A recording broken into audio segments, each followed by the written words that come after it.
honor of introducing myself for the next talk, I guess. And so I thought I would start by introducing myself and my why. I am really passionate about this topic of innovating the way we improve water quality because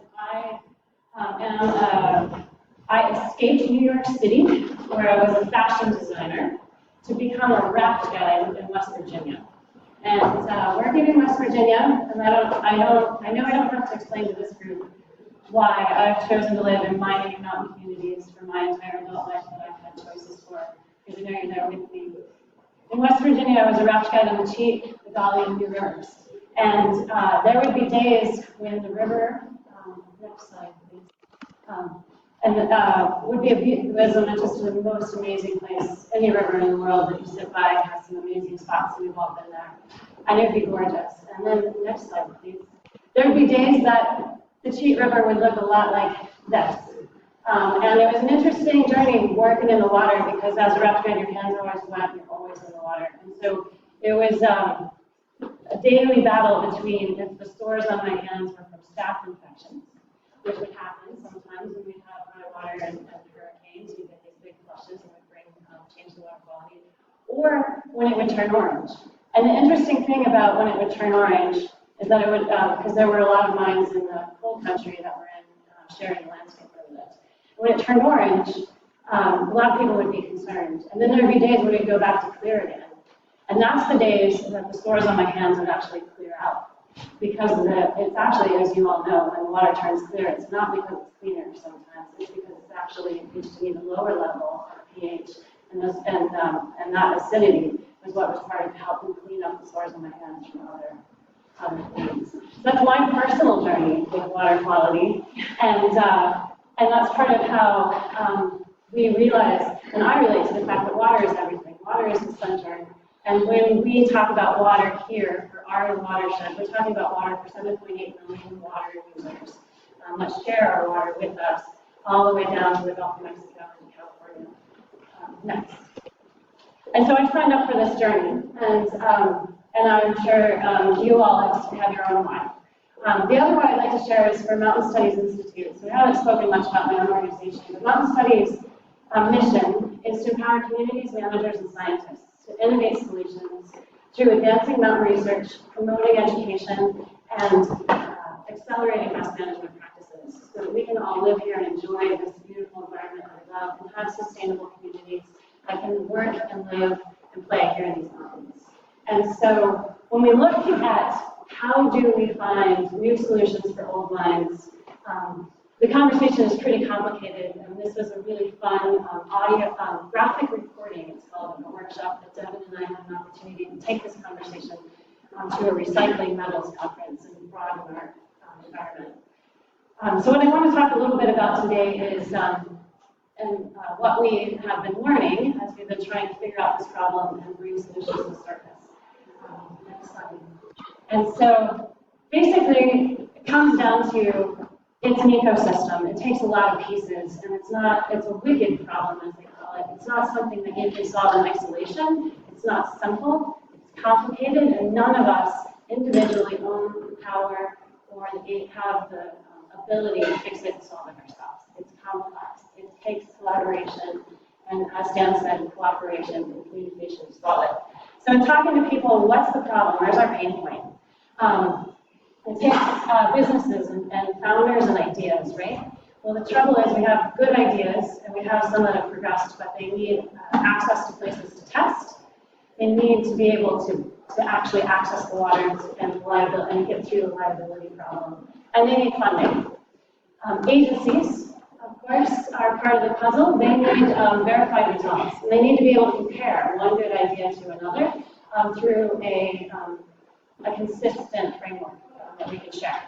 And they also need long-term reliability. And that's part of why we have line treatment plants, right? Because, yes, 50 years they've been dependable. At least know what inputs and outputs and what our maintenance costs.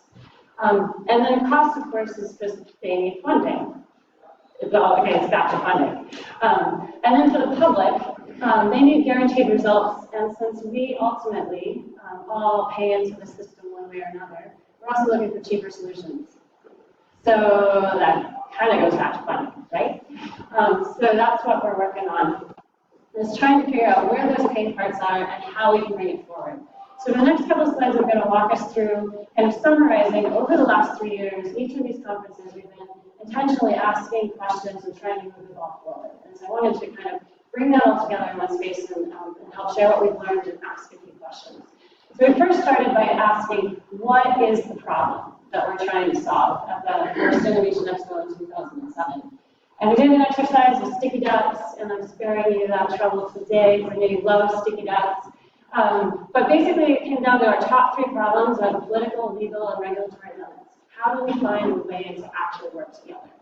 Second one was the complexity of the technical challenge, and how all of those players play into that. And Lori Cowie is actually going to do a really great job of painting that picture in one of our upcoming talks. And then the third one is the need for funding. And as Dan just mentioned, there is some funds coming in from mining companies. There are funds that are coming in from the public, and there are funds that each and every one of the founders in this room are putting up as their own resources, right? So the question is, can we leverage all of those different resources? And then some others that were next to top were basically, it's unclear, the pathway, and a lot of people are frustrated.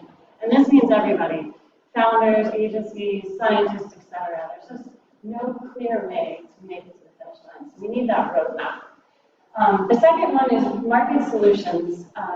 We need market solutions. We need a way to try and turn these liabilities into opportunities and start thinking differently. And the London Line presentation on Tuesday really, I think, is a great example of a completely different look at what is the asset and the value. It's water. And the cost of water and the value of water is astronomical today, and it's going to continue to increase. And it's going to follow that same curve that Dan was just mentioning. So we need to retrain our brains to think differently. And we need the culture and the support to innovate. And that means in multiple ways. That means here internally, how do we learn to work across our silos?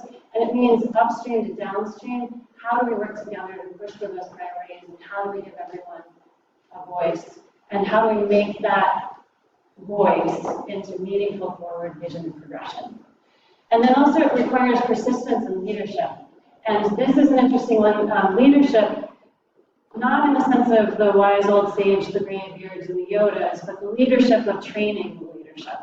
And so I'm a keynote speaker in training. I've got my black blazer on. I'm joining Dan here. As a part of that, I got fashion designer, no fashion code for the echelons. But it's not about me, actually. I'm going to take Dan's key. I'm going to pass this blazer on to my staff. And I want the next group of people to be there. And so we've been working on adding to the room and to by bringing in more voices, new voices, and younger voices to train that leadership. The other thing that we've learned is that innovation is taking the process of science, invention, the creating of knowledge, that finding that good idea and that technology, and combining it with entrepreneurship, which is where you take the knowledge and the value and figure out a way to bring it forward through the development process and bring it to market. There's a gap there that in isolation, they don't work alone. So one of the things that we asked ourselves at the very, very beginning was basically, do we have the capacity to innovate? Do we have the right pieces? Who needs to be a part of it? What do we have that's missing? And in the startup world, they summarize that in these 5 components. Talent. Do you have the human capital? Do you have the right smarts? Do you have the brains in the room? Do we have the financing people if we're thinking about markets? Do we have the density? Basically, ideation grows from ideas rubbing up against each other. And so all of those receptions of beers and talking around ideas, that's where the innovation happens, is in that shared space. And that's one of the challenges we need to overcome, is that folks who are working on this are all over the world, right? And in very isolated places like mountain environments like we are. And today, as we said, we have people from Washington State to Washington, D.C., Chile, and we've had people from Norway. Like, it's all over, and yet it's nowhere. We need to gain mass. Culture. Do we have the right culture that encourages risk-taking, that encourages people to throw an idea out there no matter how crazy it is? And even those like last night, that might be full of human-powered bioreactor type of level of ideas, right? Like, do we have the right culture? How do we build that? Do we have the capital? And that's one of the pieces that has really been missing in this particular world. There's a lot of interest in new technologies. It's the big buzzword. It's what's leading the American economy. But do we bring them to these conversations? We need to get capital in the room, and we need to think about capital slightly different. We need to think about it in a way that that is starting to think about that bottom line kind of market sensibilities is how we go about this. And we also have to figure out how to explain our ideas to people who have capital. And I had a really interesting time. I tried to pitch solving acid drainage to a ski company owner as an investor that I know that has a pretty big portfolio, who actually makes a lot of financial risks. And it turns out that was the hardest conversation I've ever had, because it's really hard to cross those boundaries. Basically, we're all super smart, right? And this guy is a really smart financier. He has no idea what I'm talking about. Even me as a fashion designer, and the reason why my background as a fashion designer is relevant, and I realize ultimately in my journey through many rivers, that I'm a design thinker. I'm a process thinker. It's pulling those people together. And so I think of myself as trying to be a boundary crosser and a translator, and I can't talk to people with money about this problem. And I'm in the translation business, right? And each one of us in this room are smart people. So how do we get better at sharing what we know across those boundaries? And then the regulatory environment. Capital in particular really likes to lean out where they know it's a safe bet, where they know there's going to be a good guaranteed return in the end. And the regulatory environment surrounding what we're working on is, if it's stable, it's not moving fast. And so we need to think about how can we create a supportive, productive environment for moving it forward. And so the numbers at the bottom is that the first year of Expo participants all voted on scale 1 to 5 where we thought we were and where we needed to work. And you can see we're lowest in density, capital, and regulatory environment. So those are areas that we've picked up and are working on to move forward. What's the other big challenge? It is that basically technology takes a long time to develop, and especially in that scale that Dan was talking about, where you go from lab to demonstration to scale up to market. Especially in an environment like this one, where you can only work a couple months a year, or where you're trying to work in these hard environments, it takes time. And people who are looking to invest in companies and founders, they're thinking about, do I have 3 months of capital? Do I have 18 months of capital? Not the 20-year cycle that it might take for something to come forward that can replace Lyme treatment. And so how do we fix the fact that we have variables moving at very different speeds? The other piece is that we do have people moving into this space. The entrepreneurs and the founders that are working here work their way across the journey. And it starts from just being inspired, having that aha moment that kind of leads you to put 2 and 2 together and see the world in a new way. Up to learning about your understanding your problem and refining your solution. Becoming an actual founder, where you put together a business plan and you then go out and take that next step of being a startup. You've got some low money raised, you've got some capital, et cetera. Scale up to the point that you're doing it, you're successful, and now you can loop back around and help find someone else and pay that forward to the next loop of Inspire. We have a bunch of folks in this room who are working on bringing things forward. I'm curious from a show of hands, how many people consider themselves an entrepreneur or business person or a startup has a technology that you'd like to bring forward? Raise your hands. That's right. Yeah, you got it exactly right. The challenge is that we don't have a good support system all the way across this journey, that there is a lack of support, and we need to fill in the gaps. Entrepreneurs, this scale is really thinking about capital and then the access to proving your technology up or your best practice up. And we need to work on creating a place and a space for that to be able to move forward. Next. Also at one of our conferences, we talked a lot about my favorite conversation last year was, what are the elephants in the room that we need to be talking about that we're maybe not talking about? And we've tried to take these on and move them forward. So first of all, it's background. just understanding what of clean is clean enough, and what can we actually control enough. The second one was fear of liability. So that there is the perception that our concerns about liability may actually be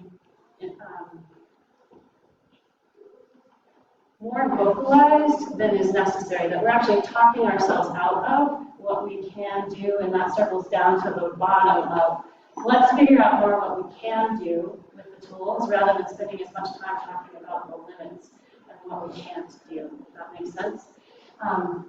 And then high on the list, and these are somewhat ranked in order, we did like everyone contributes, and then we kind of found themes within those themes. And so downstream users, making sure that we're including the full ecosystem of the users of that valley, that water. And how do we include downstream users? And in a way that they can contribute to solutions. We need to be bringing in the state of New Mexico, Utah, California, et cetera, to help innovate these ideas so that they also see it, and the tribes in particular, to honor their connection to this landscape. How do we share that potential and economic possibilities?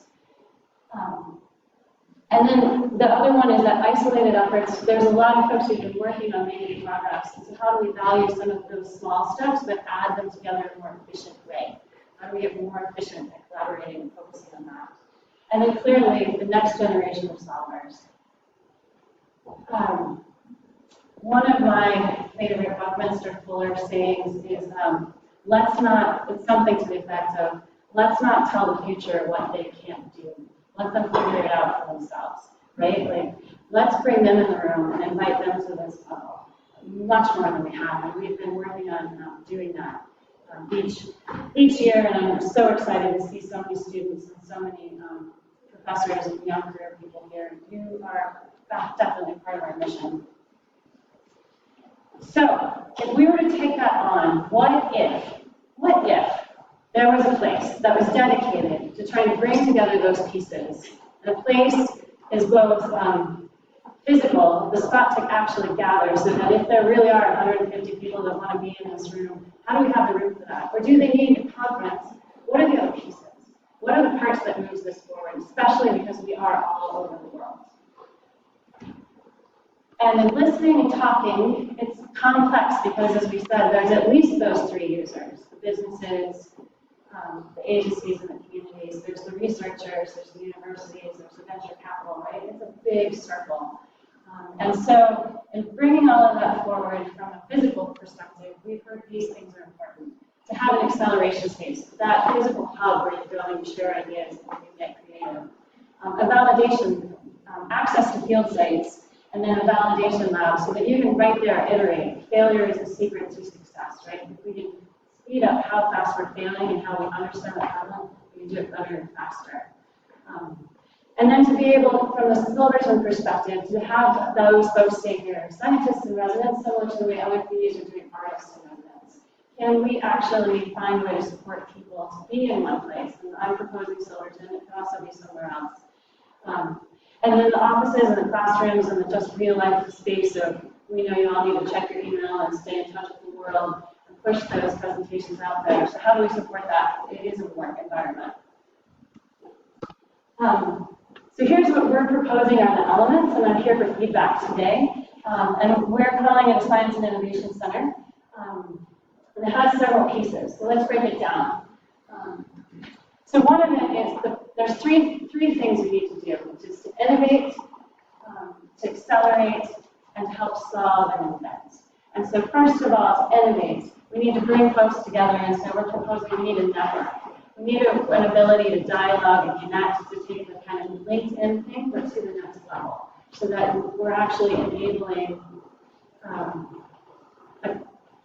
The old school idea was a clearinghouse for information and data, right? But instead of being a clearinghouse which just sends stuff out, we need that open source, that big data ideas can accumulate. We need a challenge. We need to raise some call to action that people can show up for and apply to, and actually define that problem in a way that we can start trying to solve. And then we've been using this Innovation Expo as an opportunity to bring people together for that data sharing. Accelerating. How do you do that? We're trying to learn from the startup world and the tech industry. They've been doing an amazing job of this. So accelerator programs really work on connecting good ideas, making them into good ideas, and then helping mentor them along the process, and taking a good scientist or founder and pairing them with somebody who's good at business. And so taking that acceleration process and understanding how do you quickly move things through that cycle. The multi-use center would enable that process, and then also a discovery center. There's a lot of folks who are saying that the next generation piece starts with the 10-year-olds that are on tours, or the folks through families that are on vacation. So helping spread that journey through a discovery center in a way that has a piece to touch that broader audience and the future audience. And then to really support that innovation and that iteration, ideation space. And so the physical pieces that give folks the permits, the access to sites, and all of those parts to facilitate moving these ideas forward. So those are our pieces that we think belong here. And what I'd like to know from you all is what you think of this system. What do you think of a system and an ecosystem that would need to support this is missing from this original kind of cycle of those three pieces? And from each of the different perspectives, because the thing that's interesting, and we'd love to be able to color code, each of those pieces may or may not resonate with each one of us, but they're part of that system. And so I guess I'll open it up to questions and feedback. In the feedback, we have an official feedback form, and we also are going to do a little Q&A. I'll pass these around. As a part of us making these events better and stronger, I'd like for you to fill out an evaluation form. And what I'd like to do is, as part of this exercise, is invite you guys pass these around, to take the back side of this form, and I want to hear from you specifically, from your perspective, one, who you are in this ecosystem, define yourself. And then number two, what do you need? And number three, what can you give? What do you want to be a part of? What can you offer? Those three things as a part of understanding where we're going. And so with that, I'll take feedback.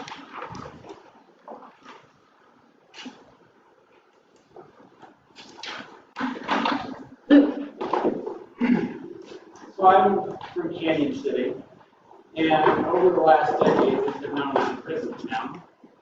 And in the last 5 years, there's been a huge shift, and we're all focusing on bringing in reliable connectors, and let's bring in remote workers. So we're building our economy using tech. And through that, we've had so much partnership with the economic development work, and we've been changing the vision of Canyon City quickly. We've had a lot of wins, we've got grants, and the whole idea is building it out locally and building it up. And it's got a lot of similarities to what you're trying to do, so what's been phenomenal for us is getting the community wrapped around it, getting the economic people to see the difference, the value. So like some things I know we were talking about was like this civic. From Canyon City, we have several universities coming to study archaeology. It brings a lot of money to our economy, but we never ever knew about it, talked about it. But now there's a whole range of things, people see it, and they're talking about education, ecotourism, and that's probably millions of our time. So when you talk about like that, we really need the economics of all the feeder systems to really get momentum building. People are excited about it. I would just say that I think the concept of people in Canyon City that started really flat-footed in this town that everybody thought of us as a prison town, people in the town thought of us as a prison town, and now in the last 5 years, like, we're a tech startup town, and that's how a lot of people are doing it. And That's awesome. Yeah, and there's good synergy.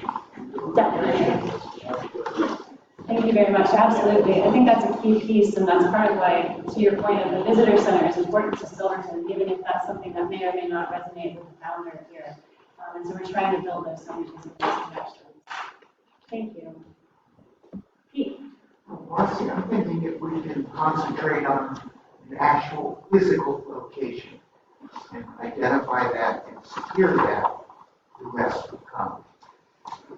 Thank you. And Pete has been on many Marcie's real estate tour of Silverton and San Juan County has been pointing out pieces. But I think to that point, the physical location also creates an opportunity for a business model because the physical location in Silverton would support functions like this, but from a wide variety of things in addition to that hub, that density piece. Agreed. Thank you. That is the key, is the resource you have as information. In other words, you've got something that people want, you've got a location, then you need to have something that people want to hear from, get information, resource. Definitely. The information resource, the ideas behind it as part of that flow. That's a good point. Devin, we heard a lot from you. I'm going to pull them, Steve. I'm just kidding. You might want to look at the models of other similar facilities like the water facility where they have basically test output where you can study water remediation, natural attenuation, the national groundwater, saving groundwater research facility in Alberta, which is attracting a lot of intellectual firepower people because they have a natural resource to solve it. I'm sure there's lots of other models you might want to look at in terms of business model and academic model. So. Definitely. Dennis's point is that there's a lot of business models and learning across boundaries, and that's actually something we're spending a lot of time this year doing. And trying to figure out who else shares our aim, right? That would be interested in similar solutions and how we learn from that. Oil and gas, other water treatment, but then also looking even more creatively, like reaching out to the recycling world as an example. Folks that are actually seeking to pull zinc intentionally for a totally different reason might have something to add to this conversation. Perfect. Patrick. Marcie, I'm Patrick Davis from EPA. I live in Colorado Springs. I've seen the innovation center there have some luck with Shark Tank-like day, a couple of days. The company will pitch to a group of investors. And I know that there aren't a lot of investors in this one. They don't like to fly their flag very high, and right, but I agree with you, definitely. For a reason to come and see some proposal, maybe it's an added value to conference like this. Absolutely, and that's exactly part of building that accelerator is that connection to venture capital, and we definitely want to start making those connections. And that Shark Tank format is a really good one. Ashley Nagar at the Tiger Venture Accelerator and MSI are partnering on concepts to be able to do essentially a Shark Tank, 1 week startup week next year. And so if anyone would like to help sponsor or partner with us on that, please talk to me later. I completely agree with you. What kind of plans do you have for outreach to get more people involved that might not know about what you do? Great question. Devin, you already started that. Outreach is really interesting because, as you can tell, we could blow this room up and fill it. We've been trying to think very intentionally because we're looking for early adopters, and specifically, how do we identify the people who are on that cutting edge that want to be part of this conversation? Because it's hard to have a conversation with 100 people, as you guys can tell. So we have, through the process of trying to distill the concept, we have some materials here, and we're starting to work on an online presence. We have started a LinkedIn network to try and use a platform that exists to start to build and bring people to the table. And so far, we've really been relying on word of mouth because the folks that are part of this conversation, you're either here because you're driven to be in this space or because someone told you about it, and that has been really powerful. So in the next year, we're planning on continuing to create some new key events, such as this, to do deep dives and the 3 topics that we discovered: complexity, sharing lessons learned, and legal avenues, and to do that startup week next year, and to partner through other networks that are also working on similar but different problems and issues. Okay. Fun. After the panel discussion last night, my colleagues learned about afterwards, just a small group, is the district, Silverton, Telluride, Uray, is still a mining district. And I think between us, the answer is yes. Right? So there's a revenue side of a business solution. That this place can still be a mining district. Definitely. So Vaughn was referring to conversations those were at the movie last night about the idea that if we are committed to the climate accord and are trying to move towards renewable energies, and even things beyond that we maybe can't envision now, that there is a role for resources. And we all drove cars here, we all use our cell phones. And so we're all a part of that. And how do we come to recognize that those metals need to come from somewhere, and how do we build a process to get them that we can all live with in the future, right? And so thinking about future metal markets, and then also the other thing is that people have often commented that the water is polluted because it has metals in it. It is already mining the land for us. Can we capitalize on that too? So thinking those creative ways and looking at the opportunities, and add the third one was that water itself is a value. Those are the three market places that have been identified.